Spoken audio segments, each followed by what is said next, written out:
හරි පුතේ. අපි මේ අද කතා කරන්න යන්නේ අපිට තියෙන සෛලීය ශ්වසනයේ පාඩමේ දෙවැනි කොටසක් විදිහට තියෙන නිර්වායු ශ්වසනය ඉතාම කෙටියෙන් ඉගෙන ගන්න. හරි. නිර්වායු ශ්වසනයේ ස්වවායු ශ්වසනයේ නිර්වායු ශ්වසනයේ දෙකටම පොදු පියවරක් විදිහට තියෙනවා ග්ලයිකොලිසිය. හරි. එතකොට ග්ලයිකොලිසිය පිළිබඳ අපිට දල අදහසක් මෙතන තියෙන්න ඕනේ. ග්ලයිකොලිසිය වෙන්නේ සෛලප්ලාස්මයේ ග්ලූකෝස් කාබන් 6 ග්ලූකෝස් පයිරුවේට් දෙකක් බවට බිඳ වැටෙනවා.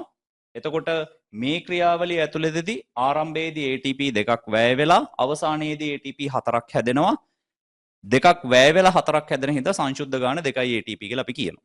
ඊට අමතරව NADH දෙකක් නිපද වෙනවා. එහෙනම් ග්ලයිකොලිසිය ඉවර වෙද්දී අපිට අන්තඵල විදිහට ලැබිලා තියෙනවා පයිරුවේට් දෙකයි ATP දෙකයි NADH දෙකයි. right. මෙතනින් එහාට තමයි නිර්වායු ශ්වසනේ වෙනස් විදිහකට යන්න පටන් ගන්න. එක්ක ඔයාලගේ මයිටොකොන්ඩ්‍රියා නැති හින්දා එහෙම නැත්නම් ඔක්සිජන් නැති හින්දා ජීවි විශේෂය මත එයාලා එක්ක මෙන්න මේ පැත්තෙන් එතනෝල් පැසීම හෝ ලැක්ටික් අම්ල පැසීමට ගමන් කරනවා. ඒතර මම ඉස්සෙල්ලාම කියන්නම් එතනෝල් පැසීම ගැන. එතනෝල් පැසීමේදී ඉස්සෙල්ලාම පයිරුවේට් දෙක CO2 දෙකක් නිදහස් කරමින් ඇසිටල්ඩිහයිඩ් දෙකක් බවට පත් වෙනවා. හරි. එතකොට හැදෙන ඇසිටල්ඩිහයිඩ් දෙක දෙවෙනි පියවරෙන් ආපහු NADH භාවිතා කරලා එහෙම නැත්නම් NADH ගෙන් හයිඩ්‍රජන් අරගෙන එහෙම නැත්නම් NADH විසින් ඇසිටල්ඩිහයිඩ් ඔක්සිහරණය කරලා හැදෙනවා එතනෝල් දෙකක්.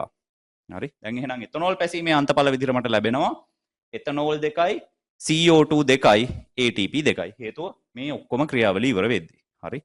එහෙම වෙන්නේ නැතුව ලැක්ටික් අම්ල පැසීමට ගමන් කරොත් ජීවි විශේෂය මත ග්ලයිකොලිසිය ඉවර වුණාට පස්සේ එයාලගේ හැදෙන පයිරුවේට් දෙක කෙලින්ම NADH වලින් ඔක්සිහරණය වෙලා ලැක්ටික් අම්ල අණු දෙකක් හැදෙනවා. හැබැයි මේකේ වායු පිටවීමක් නැහැ.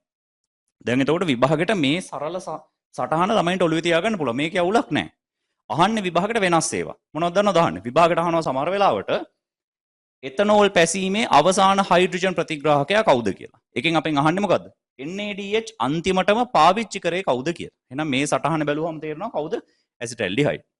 ඊට පස්සේ අපෙන් අහනවා ලැක්ටික් අම්ල පැසීමේ අවසාන හයිඩ්‍රජන් ප්‍රතිග්‍රාහකයා. ඒ කියන්නේ කවුද මේ? පයිරුවේට් අන්තිමටම NADH පාවිච්චි කරලා ඉන්නවා. හරි. මෙන්න මේක ඊළඟට කාබන් ගාන පිළිබඳ ළමයින්ට පොඩි අදහසක් තියෙන්න ඕනේ. ඒ කියන්නේ දැන් ග්ලූකෝස් වල කාබන් 6යි. පයිරුවේට් වල කාබන් කීයක් තියෙනවද?